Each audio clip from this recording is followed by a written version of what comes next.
सध्या आपण आहोत बुलढाणा जिल्ह्यातील जानेफळ येथे एक प्रोड्युसर कंपनीच्या माध्यमातून बुलढाणा जिल्ह्यासाठी एक अभिमानास्पद बाब म्हणजे ज्या हळदीकडे नगदी पीक म्हणून पाहिले जाते त्या हळदी थेट आता दुबईपर्यंत पोहोचलेला आहे। त्याचा पहिला कंटेनर आहे तो या ठिकाणून थेट दुबईसाठी निघालेला आहे आणि याचाच आढावा आपण LS मराठीने घेतलेला आहे की नगदी पीक म्हणून ज्या हळदीची ओळख आहे आता सर्वत्र हळदीचं पीक वाढते आहे आणि शेतकरी एक नगदी पिकाच्या माध्यमातून या हळदीकडे पाहतो आहे। त्याचाच पर्याय आता या प्रोड्युसर कंपनीच्या माध्यमातून आपल्याला पाहायला मिळाला आहे। इथली जानेफळची या हळद आता थेट दुबईसाठी जे कंटेनर आहे ते रवाना झालेलं आहे।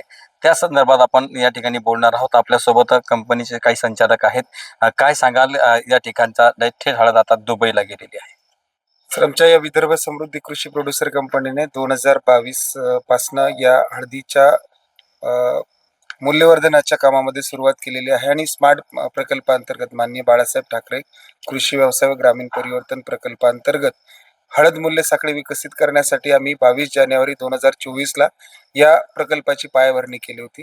मार्च 2026 मध्ये हा प्रकल्प पूर्ण क्षमतेने कार्यान्वित झाला आणि जानेफळ परिसरातील आमच्या कंपनीचे भागधारक आणि बिगर भागधारक शेतकऱ्यांची हळद इथे खरेदी करून त्यावर प्राथमिक प्रक्रिया करून आपला पहिला कंटेनर आता मागच्या शनिवारी आपण दुबईला पाठवला। त्यामध्ये आपण PY एंटरप्राइजेस पुणे या संस्थेची मदत घेतलेली आहे, कारण आपल्या संस्थेचा इम्पोर्ट एक्सपोर्ट कोड अजून यायचा आहे। तर त्या आखाती देशात पाठवल्यामुळे अधिकचा दर आपल्या हळदीला मिळाला आणि तो दर आपण शेतकऱ्यांपर्यंत डायरेक्ट कॅरी फॉरवर्ड करत असतो।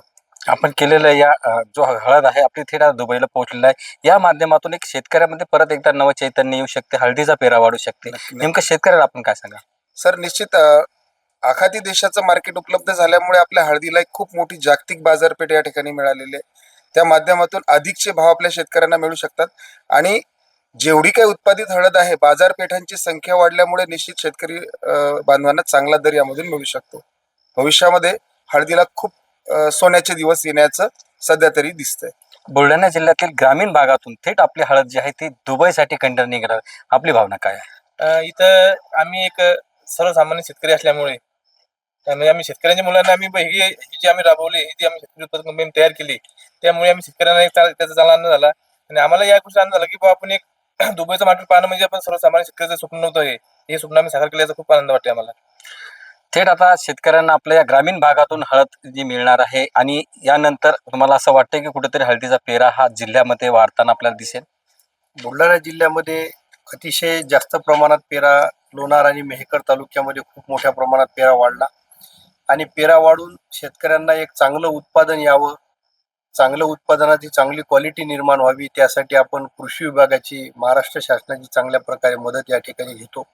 शेतकऱ्यांच्या कार्यशाळा या ठिकाणी आपण दर 2 महिन्याला या ठिकाणी राबवतो की जेणेकरून शेतकऱ्यांचं उत्पादन हे 10 ते 20% वाढलं पाहिजे। यासाठी आपण नवीन तंत्रज्ञान शेतकऱ्यांपर्यंत पोहोचवण्यास विदर्भ समृद्धी या कंपनीच्या माध्यमातून तंत्रज्ञान शेतकऱ्यांच्या दारापर्यंत कसं जाईल या माध्यमातूनही आपण चांगला उपक्रम या ठिकाणी करतो आहे व निश्चितपणे शेतकऱ्यांचं या भागात उत्पादन अधिक होईल व चांगल्या गुणवत्तेचं होईल यासाठी आम्ही सगळेजण विदर्भ समृद्धीच्या वतीनं पूर्ण शेतकरी टीम या ठिकाणी आम्ही प्रयत्न करीत आहे। गुणवत्तापूर्ण प्रक्रिया करून हे जे कंटेनर आहे म्हणजे हळद जी आहे हळद थेट आता दुबईला गेलेली आहे, याचा आनंद संपूर्ण जिल्ह्यामध्येच तर आहे। पण या कंपनीच्या माध्यमातून एकंदरीत आपण पाहिलं तर नवीन जे शेतकरी आहे ते हळदीकडे वळू शकतात, हळदीचा पेरा जो आहे तो मोठ्या प्रमाणात वाढू शकतो, हे त्यांच्या बोलण्यातून आता आपल्याला दिसून आलंय। LS मराठीसाठी गणेश सवडतकर, बुलढाणा।